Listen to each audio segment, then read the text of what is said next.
Good morning. Before I introduce our speaker, I'll just say a personal comment. This meeting's kind of a watershed for me. I'm a alum of Wheaton College, so it's great to be back here, very nostalgic. Also, a lot of the old timers will see my name and they'll say, Everest, are you Alton's grandson? Like, yes, I'm Alton's grandson.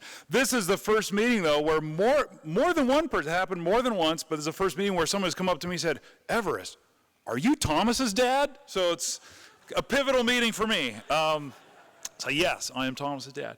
I was joking last night, I could take some credit for my son. I can't take any credit for my grandfather. I am honored to be able to introduce to you Dr. James Sherley. He's spent a career elucidating mechanisms responsible for the specialized renewal properties of adult stem cells and using that knowledge to address major research problems limiting the development of adult stem cells for biomedicine. He's won numerous awards and accolades, including Pew Scholars in Biomedical Research Award, the Ellison Medical Foundation Senior Scholar Award in Aging Research, and the NIH Director's Pioneer Award. Dr. Sherley graduated with a degree in biology from Harvard, completed MD, PhD at Johns Hopkins, after which he did postdoctoral work at Princeton. Following that, he was a principal investigator at Fox Chase Cancer Center in Philadelphia. It's a national lab, is that right? Is that a national lab, Fox Chase? And then joined the faculty at MIT in the Department of Biological Engineering. Following that, he was a senior scientist at the Boston Biomedical Research Institute. And I understand that his talk this morning is going to be largely autobiographical, so I hope I'm not giving your talk for you. But I'm sure he has some details to add to this trajectory. In 2009, he became the director of the Adult Stem Cell Technology Center, which later became Asymmetrics, where a company where he is currently the director. Their mission is to advance emerging adult stem cell tissue technologies to applications in clinical drug discovery and cellular medicine. A laudable mission for a company. Asymmetrics has many recently issued patents for biotechnologies for the quantification and production of human adult tissue stem cells. So that's all the stuff I did and background research on him, but since that was before I met him, having met him now at this meeting, interacted just a little bit over a meal and in passing, I have to say I'm so impressed. He's a man of principled convictions, has a keen intellect, a gentle spirit, and a delightful presence. If you have a chance, get to know him over the course of the meeting. It's really been a delight to get to know you just a little bit, and I look forward to hearing what you have to tell us this morning. Welcome, Dr. Sherley.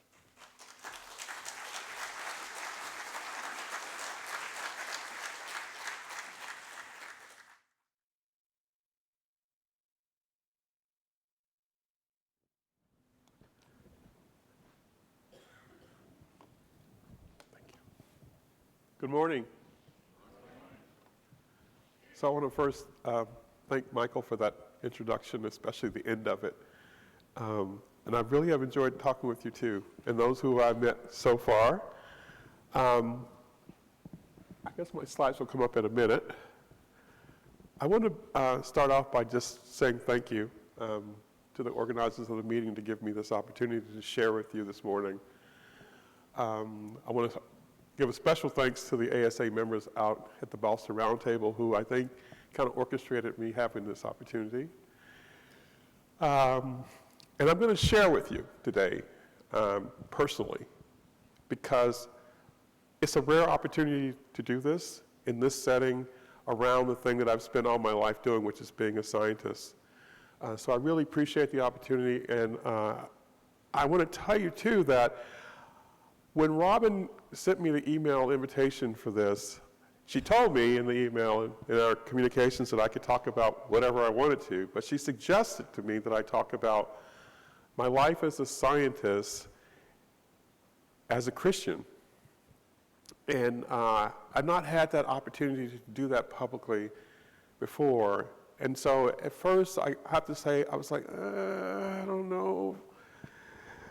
But the Lord guided me in this, and I'm convinced that the right thing to do is what I'm going to try to do today. So could I get those slides up, please? Because I don't know where this is actually going to go, because I'll just tell you, when you review your own life for the sake of sharing it with others, you go over some grounds that were joyful and some grounds that were painful. And so I hope I can get through this okay today. So far, things are going all right. Yes, that's it there. Okay. All right, so the topic of my sharing this morning is living a scientist's life. The scientist's life I'm going to tell you about is my own. And I do want to tell you from the perspective of what it's meant to be a person of faith and to become a scientist as well. And I'm hopeful that this one life will have relevance to all the lives that are here and the ones that you touch. I think it will, because we're all in the body of Christ. And because of that, I'm sure that there are going to be some issues that I've encountered that will resonate with you. But I'm a unique person as you're unique people, and there'll be some things that may not be so familiar, but that's an opportunity again for us to share. I particularly have been planning this talk for the 40 or so young scientists that are in this room. And I hope that it'll be helpful to you in terms of thinking about how to negotiate whatever the advantages and the challenges you have in your own careers as you move forward in science. I want to start with born. And if you've had an opportunity to read my abstract, I say at the end of it that I was born to be a scientist. Now, I want you to understand that there's sort of two aspects of that. One of them is general. I'll tell you about that in a minute and how I think about it. And the other one is specific, is how I came into being a scientist. And it's important because how I came into being a scientist reflects the Christ of my life. And my early support as a scientist is in the environment of the church. But let's talk about the general first. It is the nature of being human beings to be scientists.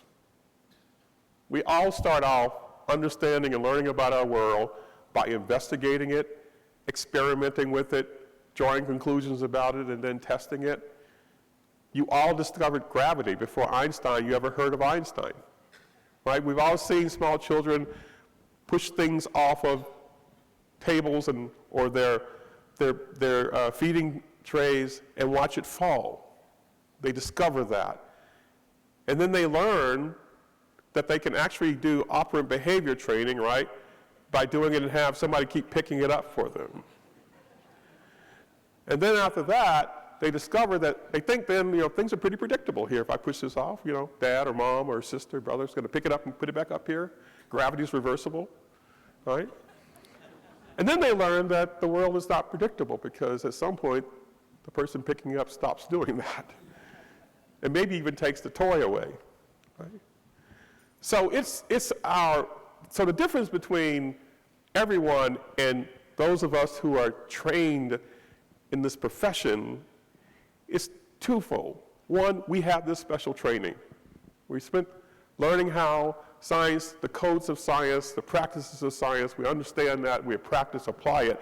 And then the other thing is that we're about the business of discovering new things about the world, right? But human beings understand the scientific method inherently in our humanity. It's the gift that God has given us. But we're about making the world, the knowledge, bigger and more involved and understanding it. Now, my birth as a scientist comes from both what I actually remember and also what I've been told about when I was a kid.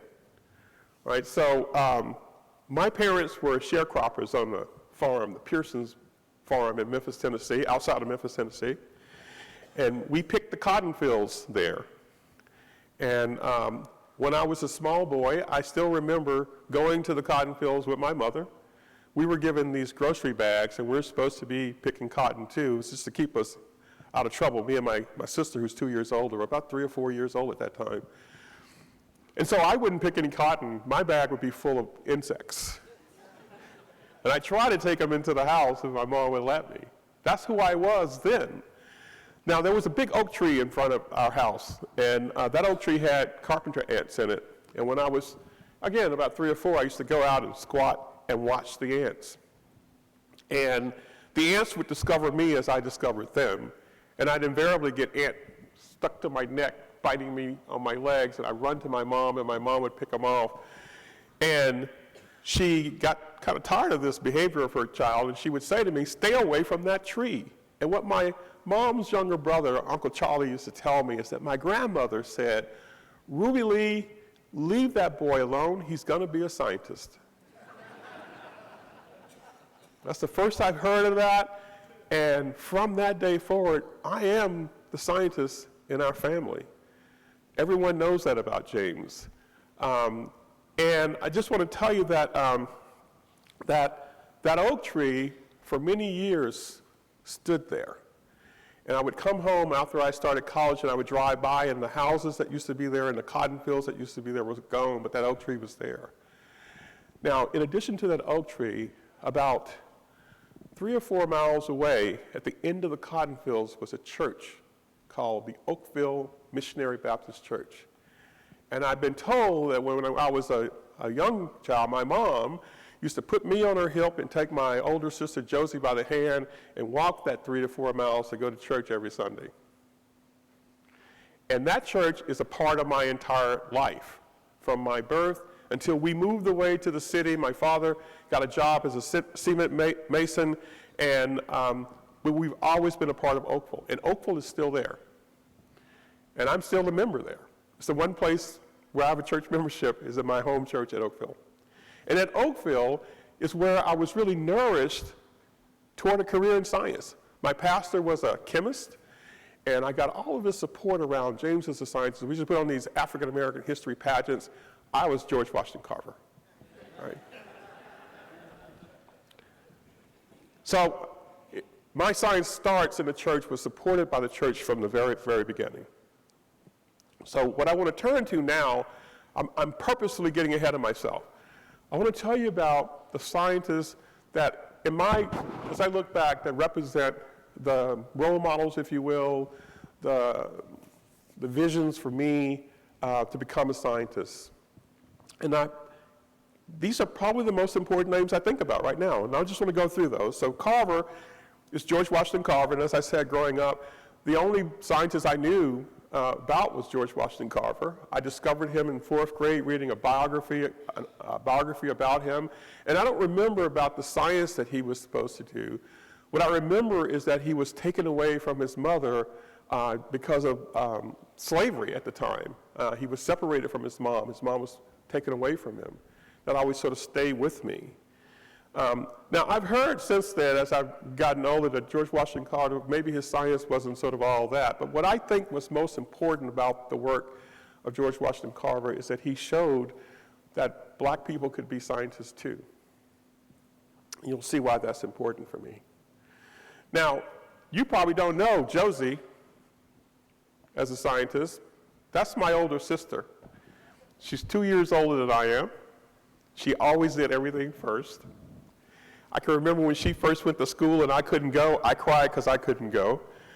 But she's the one who really got me focused on what path in science I was going to take, because she came home when she was in 6th grade. She had taken a health class, and she had learned about these invisible organisms called bacteria. And I still remember my amazement. She was like, "James, they're everywhere. They're on your skin. They're in your mouth. They're in our food. Bacteria, bacteria." I was like, "How do you see these bacteria?" She said, "Well, you have to get something called a microscope or something." And I decided in that moment that I was going to grow up and study bacteria. And when I left for college, many years later, I went to college to become a scientist, a microbiologist, right? So Josie has really been a very important person in my life. She's an avid reader. The reading I learned to do was because of following her lead. Now, Just is Ernest Everett Just, black marine biologist, lived at the turn of the 20th century. I didn't discover him until my time as a scientist when I was actually going to MIT. My wife's godmother got me a book that was written by this person, this author, Kenneth Manning. It's a biography of E.E. Just, Black Apollo of Science. I'll come back later and tell you why that's significant for me, but it turns out that Manning was at MIT. I met him there. He ended up being an advocate for me. The life of E.E. Just, 100 years earlier, as far as I can tell, looks just like my experience in science, right? And then finally on this list of importance for me is Thomas Kuhn. If you haven't read The Structure of Scientific Revolutions, I encourage you to do so. I discovered this book in a trash bin. I was helping one of my graduate school friends move. He was moving on, and in his wastebasket was this paperback book called The Structure of Scientific Revolution. I said, Phil, why are you throwing this out? He goes, oh, I don't need it anymore. I says, well, can I have it? And I'll tell you, I have this thing about books. I can't stand to see them being thrown out. If I'm walking by a library and I see a stack of books there, they're going home with me. I'll look at them later, and I've got a lot of those kinds of stray books at home. But I picked that book up and I put it on a shelf, and I didn't look at it until later in my graduate career when I was struggling with what I felt was the lack of acceptance for my new ideas. And a postdoc in our lab said, James, you should read Structure of Scientific Revolutions. You'll have a better understanding of what you're encountering. That new ideas in science, although we're about innovation, always have a tough way to go to acceptance. It's the nature of science, the way science moves forward, and that's been really helpful to me in another way that I'll come to later. So what I want to share, the theme of my talk today in terms of being a scientist and a person of faith, is tension between the two, science and religion versus synthesis. And the theme that I want to leave with you that I think that characterizes my experience as a scientist is the latter, synthesis, not the tension. Now, we heard some talk earlier here about this idea that science and religion are at odds, they're in battle, they're against one another. There's a long history of this problem between the church and science, but a lot of science has come out of the church. And what I submit is that, and I think a lot of people, which is what's nice about being here, is that there's no reason that science and religion have to be at odds with one another. They are both from God. There can be a synthesis of that, and I hope you'll see, as I take you through my experience, how that synthesis has come about. So that tension, though, did exist for me from the outside. So when I got ready to head off to college, there was this discussion in the Oakville Missionary Baptist Church about James and maybe forgetting about God when he went off to college. I was never concerned about that. And my father, who was associate pastor in the church, my Sunday school teacher, a very obviously important person in my life, wasn't worried about it either. We weren't concerned about it, but other people were, Folks went off to college, they came back, they didn't go to church anymore, and they lost their faith. This was a threat to us. So this idea of science versus faith was even worse for me going off to college, because I wasn't just going off to college to do anything. I was going off to college to become a scientist, to be critical perhaps of the faith. And again, I'll tell you, that has never really been an issue for me. And I think over time, the people in my church family who are concerned about it understand it doesn't have to be that way. Now, the one thing, sharing with the younger people here, that I did lose when I went to college is fellowship. If I look back at my life as a Christian and you were to ask me, what thing might you do differently? I think I would work harder at continuing the participation in the church family that I grew up with. But I tell you, when I got to Harvard College, I did not go to church for a very long time. I didn't lose my faith at all. My prayers, the way I think about the world in terms of God's role in it, but my participation in fellowship just went to zero. And it didn't come back. And when I look at that, I wasn't protesting, I just didn't go. It's easy when you're in the kinds of places I've gone for college not to go to church. I wonder what it would be like to be at a place like a Wheaton College, which I'm learning about. I wonder what that would be like. But when I had children, this became a very important concern of mine. And the way I put it is this. In my life, my religion was inherited. The people I grew up with, my parents, it is their world. And all of the children there, just as we inherited their genes, we inherited their faith. Yes, we grew up in the church with learning and education, but basically it was something that we started with. We didn't discover it. And I had not met people in the world who had not started that way and then discovered Christ. And as I thought about my children, the question was, should we bestow and let them inherit religion the way my wife and I had, or should we let them discover it? And we did something kind of in between, because we started going to church. And we joined the church family. And my kids got a chance to grow up in Sunday school. But as they got older and got into their teen years, we didn't make that a requirement as it was in my own home. We let them start to decide for themselves how they wanted to know Christ. We're available to them, we support them, but again, so now that the kids are out of the house and on their own, I'm back to where I was. Some of my difficulties with congregational church on a regular basis is that people are people. And if you are a member of a congregation, you know that there are many challenges in terms of being a part of that. So I still struggle with finding the right church home. I love going back to my home church. Even this morning, the power of togetherness and fellowship is just an amazing thing. It always reaches me.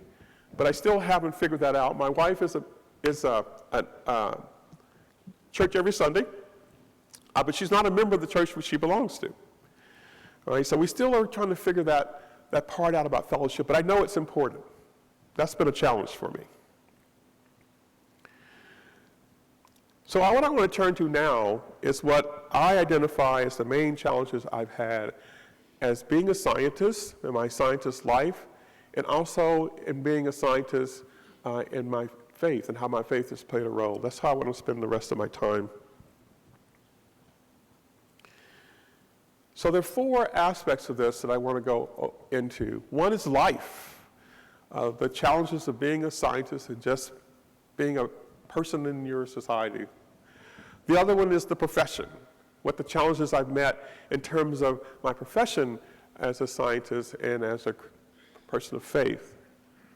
I can't give a presentation and not talk about my living in this country in the history of slavery and racism. So I want to share some of what the challenges have been to be a scientist and the racism that is around us. And of course, I want to spend a lot of time talking about the challenges of not maintaining, but expressing my religion, my faith, my belief in God and God's role in our lives as a scientist and in the scientist profession. So life. There are lots of challenges in life. We've all lived, so we know that's the case. And what I want to focus on now is not sort of the general kinds of issues that we confront as we move through life and as we move through life as Christians, but as being a scientist. And one of the challenges that I say I have had is that I'm always a scientist. The way I look at the world, whether we're talking about politics, or we're talking about finance, or we're talking about social issues, I approach it as a scientist. Curiosity, probing, criticism, wanting to understand. And so that can be a problem with people who don't understand that you're coming at it from that perspective. And so one of the things I have on this slide is my wife saying to me, I guess when our kids were maybe middle schoolers, do you have to be critical about everything? I don't know if you've gotten that or not, but I was like, what are you talking about? So, yeah, everything we say is always like we got to go through this analysis and I won't talk enough about Marion. I'm not here without her. But my wife said to me, she says, the kids are they're not experiments, James. They're just two girls trying to grow up in the world. Stop analyzing everything about them. So this is a challenge because it's my nature. I think it's got me in trouble too in my profession. I like to think that I'm not judgmental, but I can be very critical of things. I want to understand them. Why is it this way? Why is it that way? And I know there are people in this room like that too. So you need some feedback on this so that you can kind of try to modify. And what I've had to learn over the years is, what's the audience I'm talking with? Is this a okay place to ask this kind of question or not? So that's been a challenge for me. It remains a challenge. Even in my own profession, I think sometimes when I first meet people, they think, oh my God, this guy just asked 1,000 questions. But I just want to understand, I want to know, I want to participate in the thinking and the exchange. And so that's been a challenge. The other challenge I've had is with family and friends, is that I'm not the ideal scientist that they have in mind. You know, if you're not in this profession, you kind of think when science speaks, science knows, that's what you do, that's right, that's what it is. And we know that science is complicated and complex and nuanced, and we're not always sure. One of the examples I'd like to give is this. I used to teach environmental health science to undergraduates at MIT. I really enjoyed it. We talked about how do you determine whether or not something in the environment is causing a human health effect. Big, challenging problem. What I used to tell them is this. So here's the problem with scientists that you're going to encounter. You talk to the persons who are in the company who are doing the polluting in a neighborhood, and they tell you, we're sure that the toxins, not the toxins, but the compounds are not causing any health effects. We're sure of it. You talk to the people who are living there, and they are like looking at their kids get leukemia, they think their cancer rates are high, and they're saying, we're pretty sure that those compounds that they're putting in our environment are hurting us. And then you get the environmental health scientists, and you ask them what they think about it, and what do we say? I'm sure. I'm not sure, right? We can't tell you for sure. And that's not satisfying to anyone. But that is what science is like, right? When you do it well, you understand the uncertainties in the process. And when you talk with people who are not scientists and you say things like that, they think you're crazy. They think you're being evasive, or, you know, these questions that come up. One of the things going on right now in my neighborhood, you can imagine, is people talking about climate change, and they're asking me, I says, well, you know, you don't vote in science, right? Just because there are 100 people over here saying it's this and it's one over here, that one over there may actually be the one who's got it right. So it's been complicated for me in terms of dealing with my, again, family and friends, because I tend not to just sort of say, yeah, science says it must be right. No, science says that we're using a different way of thinking about the problem or the issue, and we have to weigh that against other things, just like we weigh our science against our belief in Christ. We don't use it to say it is or isn't, or to try to falsify.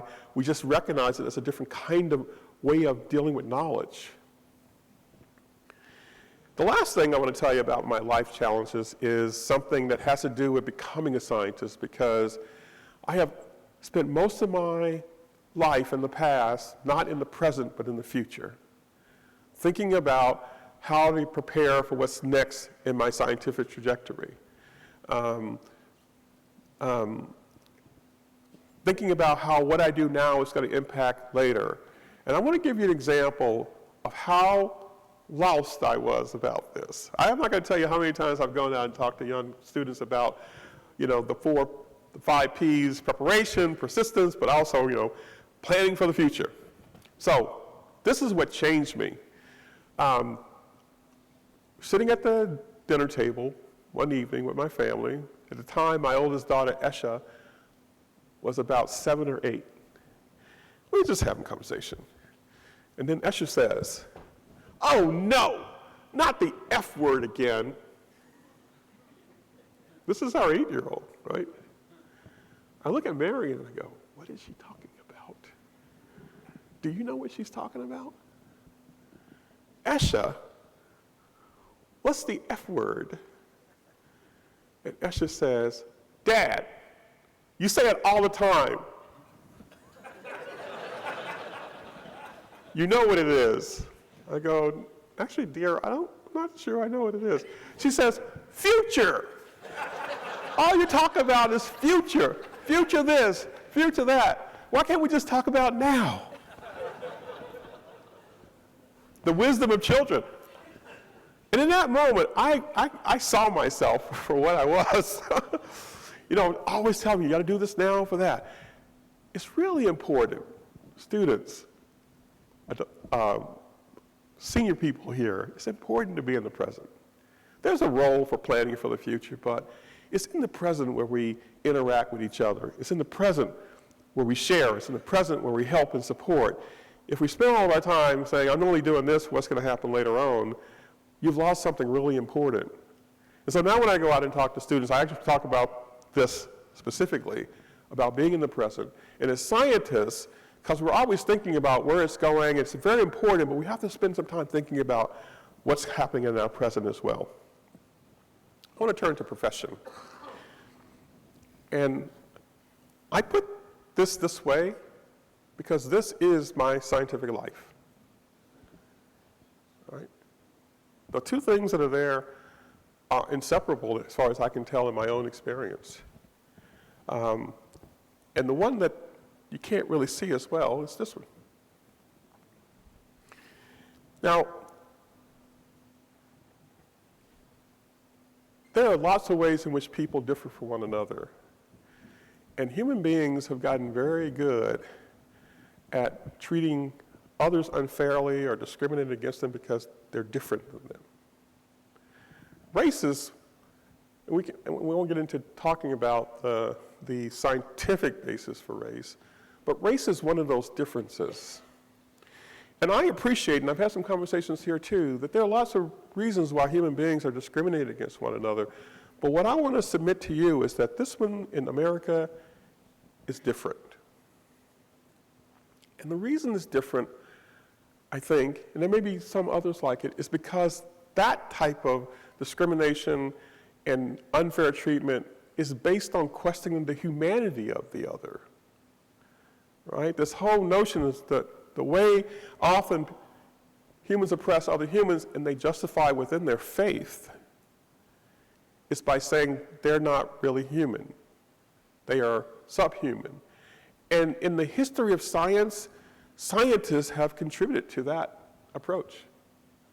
Right? So racism, I think, especially the imperative of the history of slavery in this country, makes it something we really have to pay much more attention to because it does impact all of us.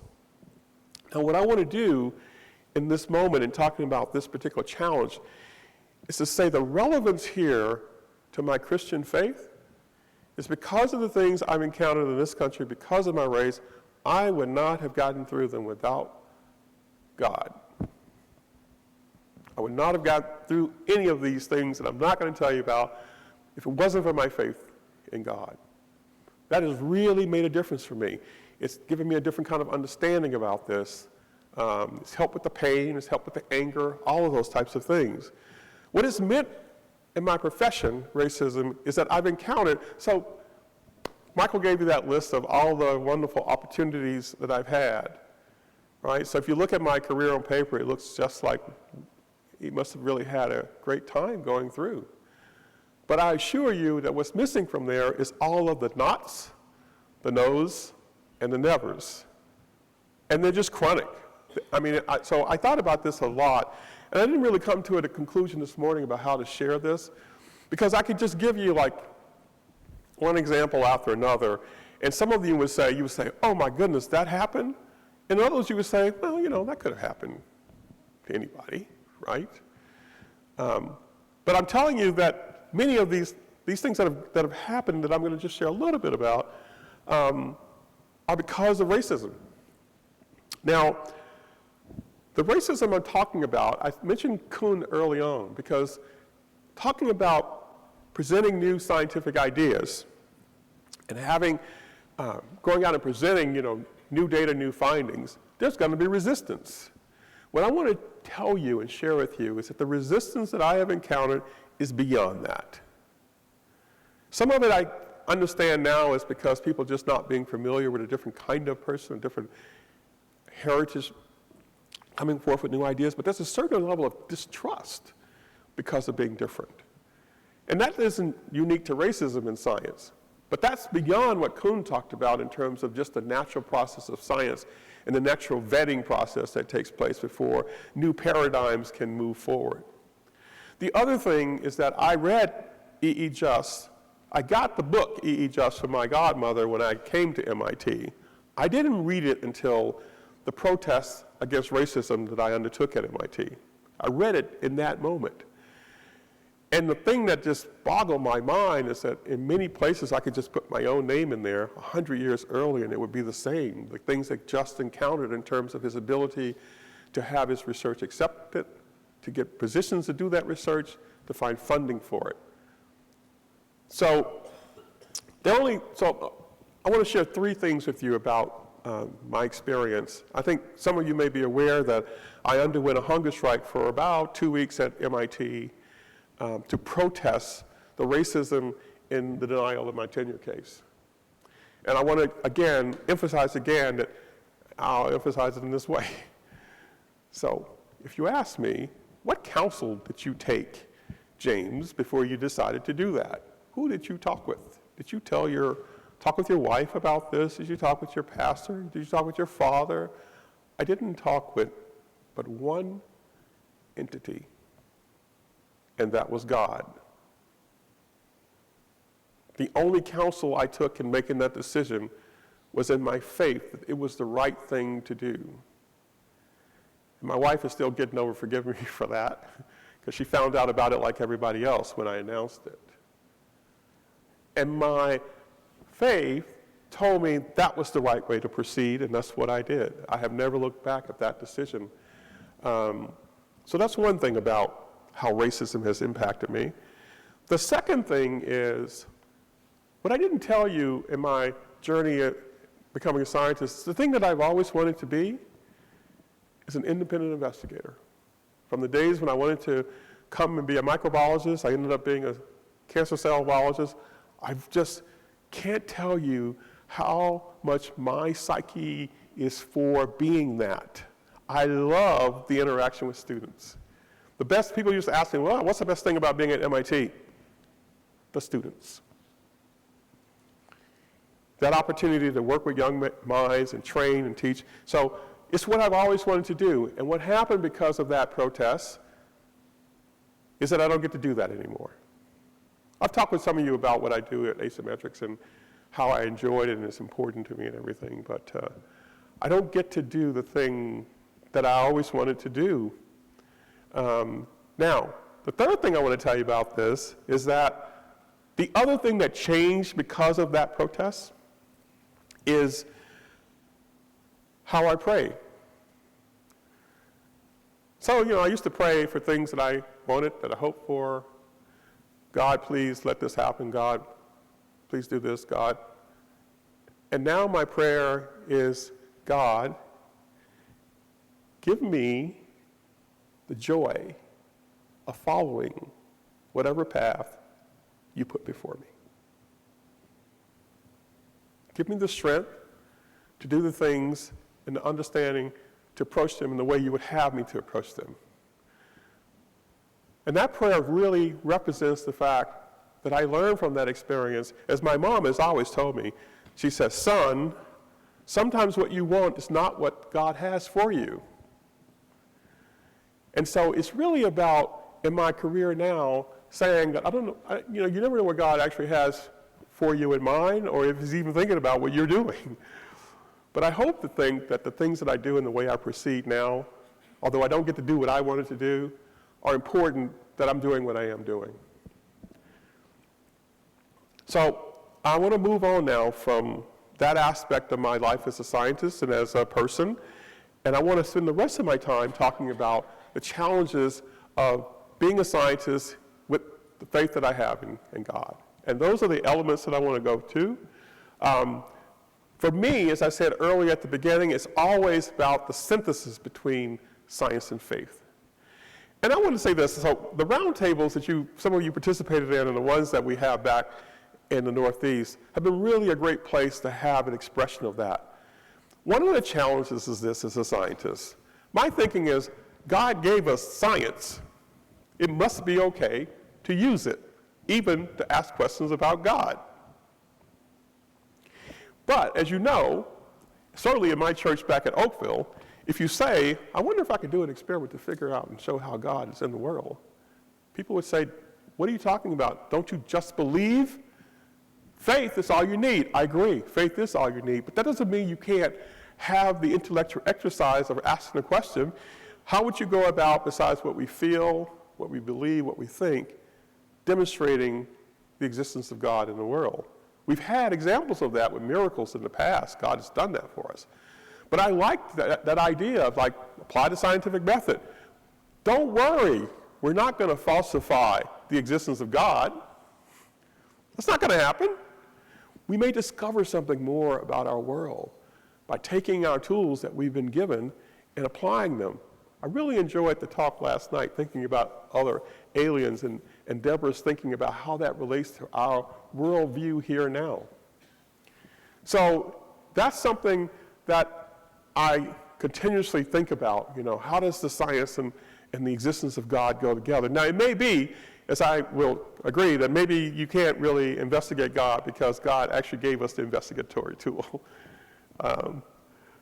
Now, one of the issues that comes up is talking about your religion and it's private versus public. So it's one thing to maintain your faith for yourself, within your church family, and your science. It's another thing to go out and talk about your Christian faith at one of your scientific conferences that isn't an ASA meeting, right? We know those challenges that are there.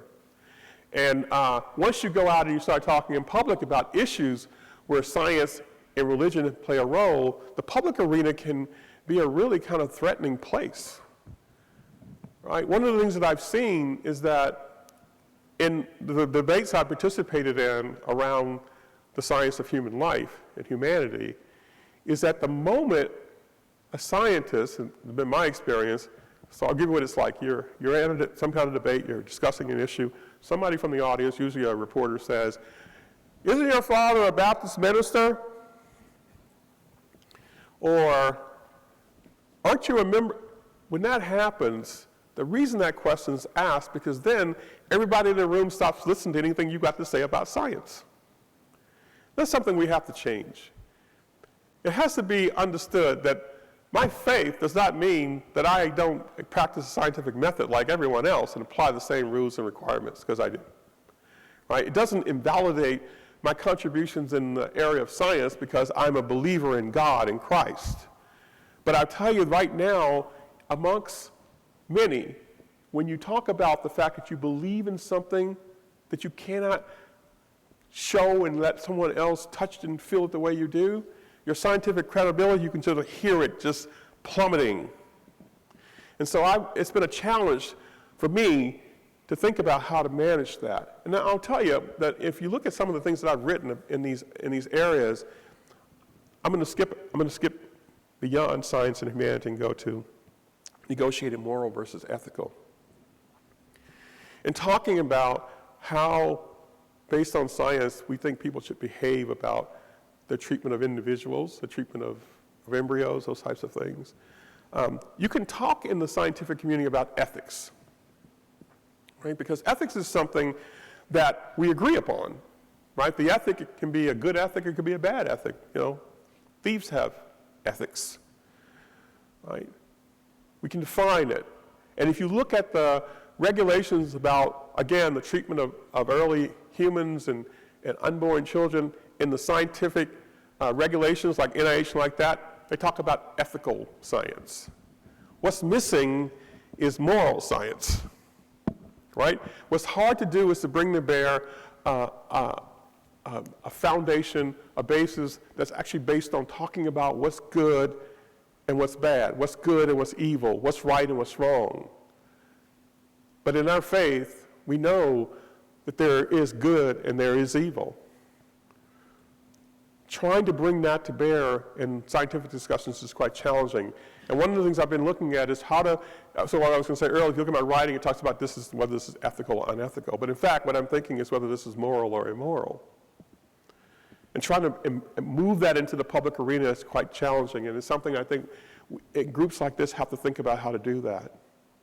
So the science that I've really been participating in has to do with education around what is the nature of human life, its beginning and its end.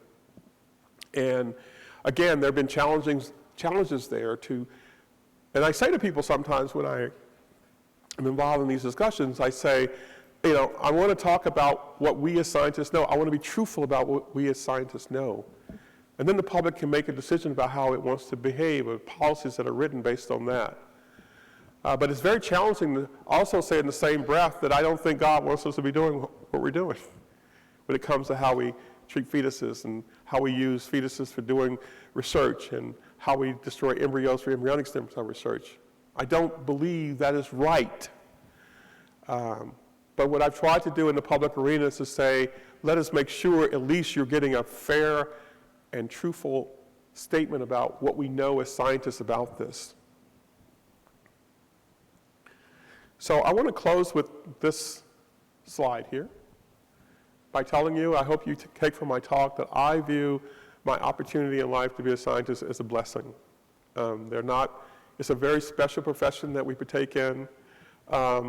In my life, and as I move forward, I want to continue to try to not talk about science versus faith, but science and faith. I wasn't aware of the ASA the way I'm becoming aware of it now, and gee whiz, I wish I knew this organization when I headed off for college. I really wish that. And I will tell many of my students about this. Scientists have a social responsibility because of our profession. We are the keepers of the tree of knowledge. We are the cultivators of it.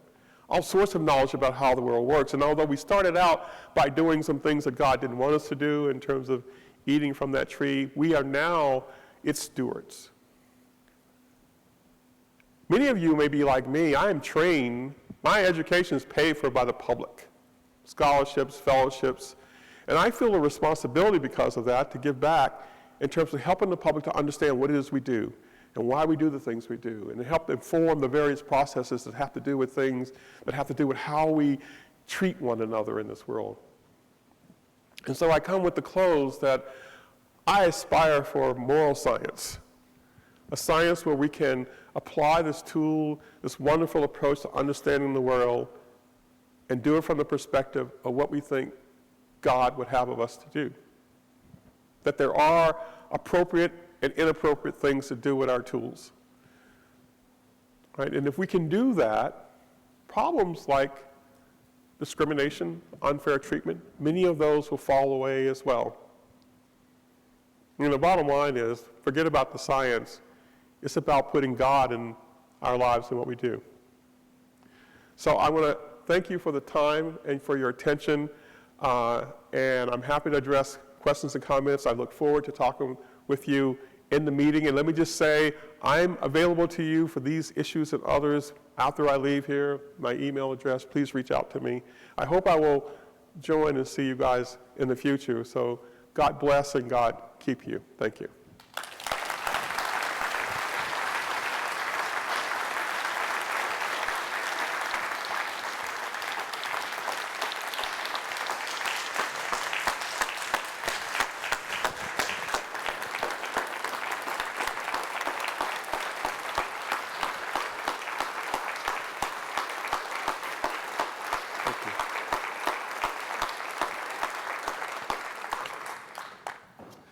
Thank you so much. You began by thanking the organizers for giving you an opportunity to share your story that you hadn't been asked to share that before, but I have to say I'm personally very grateful to you for your vulnerability and for sharing your story and your perspective with us. It's really beautiful talk. We do have time for a few questions. So we've got a couple folks out with microphones. If you have a question, please wave your hand. I'll start while you're getting your question warmed up. I'm curious if you reflect on if your personal experience as an African American and your particular sensitivity to past injustices, both with slavery in general and and difficulties between the African American community and science in particular, and difficult stories in our history on that. Do you think that makes you personally more sensitive to issues of injustice and the ethical concerns that you shared at the end? Yes, is the short answer. I have seen these issues around how we treat unborn children as equivalent to the problems in racism. One of the things that happened early on is the confusion of science around whether or not embryos are human beings. What kinds of humans are they? And it's the same kind of victimization that you see. And so in my view, I see them as the same. It's the same kind of basic problems, and science has played the same roles in terms of having confused the issue of what we sort of know, common sense tells us, but when you're in a place where you discover you've been doing something that wasn't right, and you feel bad about it, it's nice to have a rationalization and say, well, maybe it was okay. And the same kinds of issues and dynamics, I think, are happening around the issue of nascent human life as well. So yes, I think it has made me more sensitive on both sides of things, recognizing it represents the same difficulties in our society. Other questions? Question way in the back. Oh, up here, somebody up here? I just want to thank you because you are a stream of living water. I'm thinking about how the Bible says bitterness, the root of bitterness defiles many, and somehow you have forgiven your enemies like Jesus, and you are a stream of living water, and I personally thank you for your testimony. Thank you for that. Yes, thank you for coming, and I'm over here. Thank you for coming and sharing your life with us. I'm really interested in your idea of moral science and how we can further that conversation in the public life. And I guess my question is, what are your initial thoughts of how we as scientists can do that without immediately getting discredited in the public sphere for saying something about our faith? Yeah. So I think it's like most things in life when you're trying to bring forward either a misunderstood or disliked perception. Don't do it alone. Yeah. Try to do it with God, and you're not alone there, but also with others. That's why organizations like this are really important. So I think that the important thing is to sort of do it as a body. And you have to sort of put a message out that is consistently there, right? And so that message is having scientists who are of faith explaining why there need not be any tension there, and explaining to others what's the benefit of moving to understanding that science can really help us to inform doing good. So it's not easy. It hasn't been easy. And it's not like there hasn't been any progress in this area, but I think it's something we have to sort of do deliberately. Yeah. And the man who taught me geology on the right, way over here. No, not geology. Hi, folks. I'm retired from Wheaton College, Jeff Greenberg. I look across this wonderful sea of faces and heads, many of which I know, but notice how gray, and in one gender, how bald it is. You know, it's wonderful to see us come together in fellowship and to listen to Dr. Brother James here preaching some really good stuff. But I want to challenge all of us. I'm not on the program here for this meeting, but I've been at Wheaton College for now going on 34 years. I want to challenge us mature individuals that we are preaching to the choir, you know. And to hear that one question come up from a younger voice is extremely important. We have really got an obligation to do in taking it beyond what we hear today. Like, almost a little model in the Bible where the guy, you know, looks at his face in the mirror and forgets it, because we get so many things, we get preached too beautifully, but how often do we actually do something and act on what we hear? And I'm pushing something. I'm actually selling something. There's a website called Call to Science. And the idea is that we really have to make what we're doing here viral among young Christian people. We have to take the zeal and the things that we're learning from these beautiful speakers and make it bear fruit. And we can't just do it in our own little fellowship groups. It's wonderful, it's glorious, but we have an obligation. We have to take what we've just heard and everything that we do this week, and we have to spread it. It's an obligation, it's a challenge to all of us. So please take that challenge. Talk to the young people. Make people into apprentices. The idea of mentoring, again, is very important, so I put a plug in for that, and thanks for the inspiration. Thank you. All right, Darren, there were a few questions in the back. If you can make your way back there, but while you're making your way, I think there's a question over Deb. Thank you, Dr. James, for your talk. It was wonderfully inspirational. Many of us work at predominantly white institutions, and many of us would like to see that change. And there's the systemic racism that is still with us. Can you give us, what's your best advice for bringing about change? Do it together, you already said, but are there other good steps we can take? And I'll expand that also to the ASA. How can we be more welcoming here? Yeah. So I think of these problems probably too simplistically because I think they're pretty simple. Invite, welcome. You have to also recruit, because just like I'm wasn't aware of what's happening at Wheaton College, probably not just African Americans, but probably many other students aren't. So you have to look amongst yourselves and say that it would be a good thing if our institution looked more like America. I don't know, maybe it should look more like, but have more diversity. And then at that moment, you have to tell people that. You have to put programs in place that say, we'd like to have a more diverse place. We'd like to have people that aren't currently participating with us come and join us. And then you have to take care of people when they get there. And I'll tell you this, not everybody in your institution feels the way you do. And those of you who feel that this is an important thing to do, you have to look out for bringing in those new people. Just like when new members come into this group, you've got to take care of them. You've got to realize that not everybody has your view. Maybe you're moving people in that direction, but you've got to protect people, help them, support them.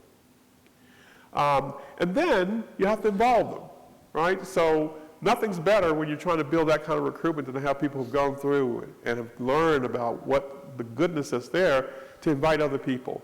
So it's a process that you have to invest in doing. Please don't minimize what individuals do when they do it as a collective, right? Think about your own world, your own network. Tell people about what you're trying to accomplish here. Ask them. If you know someone who might come here and do well and thrive well here, that we'd like to have them, it's work. The other thing you can do is you can look around the country and find out if there are places that are succeeding and ask them, what are your practices? How did you go about starting doing this? So all of those are a factor, but I think the most important thing is that you have to start someplace. Right. Thanks for that question. We have time for maybe two more questions. Okay. Paul? Dr. Sherley, yes, I have a scientific question. Yes. I'm not a biologist, but I remember about 10 years ago, the ASA had an annual meeting with a focus on the issue of stem cells and trying to come up with somatic pluripotent stem cells so that we do not have the ethical issues or moral issues. Can you update me on where do we stand with that technology generally? So, two things. So, some of you may be aware, we're about 10 years out now, I guess, of something called induced pluripotent stem cells. Those are artificially stem cells made by taking genes and putting them into any mature tissue that's a non-stem cell. And by doing that, you can get cells which are part and parcel pretty much like embryonic stem cells. So it allows embryonic stem cell scientists to keep doing their development work about human development without there being a person involved, right? And so that has become a cottage industry now. And although there are still some holdouts saying, oh no, we still need to disrupt embryos to make embryonic stem cells because they're not quite the same, much of the research world has moved to induced pluripotent stem cells. And they're not ideal. There are some problems, but the problems with them are the same problems that there were with embryonic stem cells. Now, the other cell type, which is the stem cells that are in our bodies now, that don't pose ethical issues as long as we are good about getting consent and thinking about what we do with them, they're still challenging to work with. They're still challenging to enumerate how many they are, to make more of them. Those are research problems, but they don't pose any ethical problems. The big issue right now, as you know, I think many of you know, is not so much with what's happening with the production and the use of embryonic or stem cells. It's about what's being done in terms of engineering embryos, in terms of genome editing. That process is now a really important issue that is, as they say, that train is already down the tracks. But that doesn't mean that we can't run and catch up with it and think about what direction it's going in and that type of thing. We have to sort of do that, and that's going on now as well. Okay, last question will be the first hand I saw, which is all the way in the back, and then we'll have, George.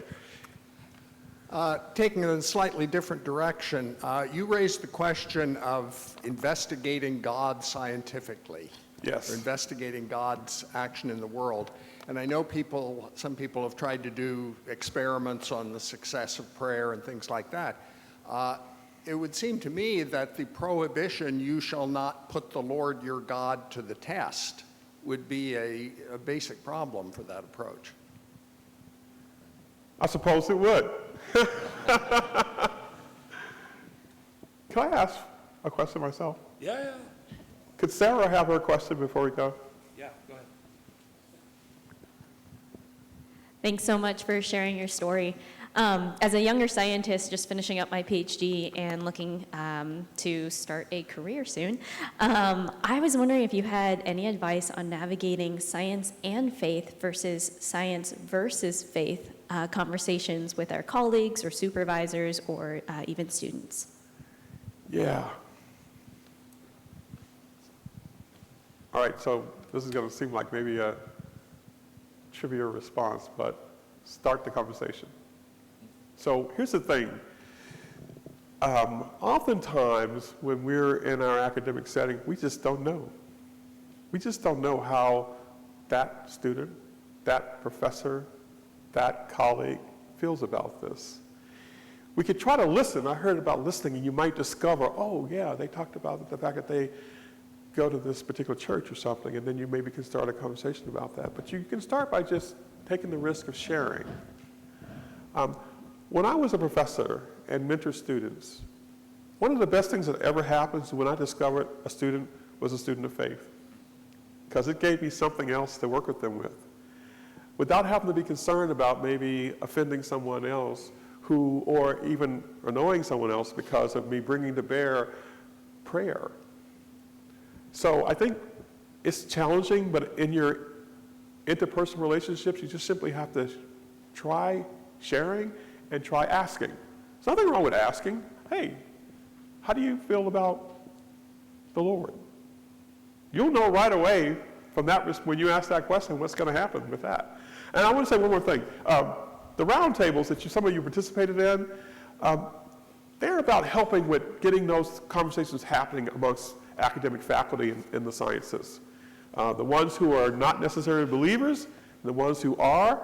One of the things I've learned at those meetings is that oftentimes the people who are believers, they don't know each other either. Right? So it's about that kind of opportunity to broaden and improve our lives by having those interactions in the places where we spend most of our time working. So try that, Sarah. So I did see more hands up. Please ask those questions of each other or of our speaker maybe later during the conference. Now we're going to adjourn this meeting to the poster session, which will be in the basement of Meyer. So let's keep the conversation going down there. Great. Thank you.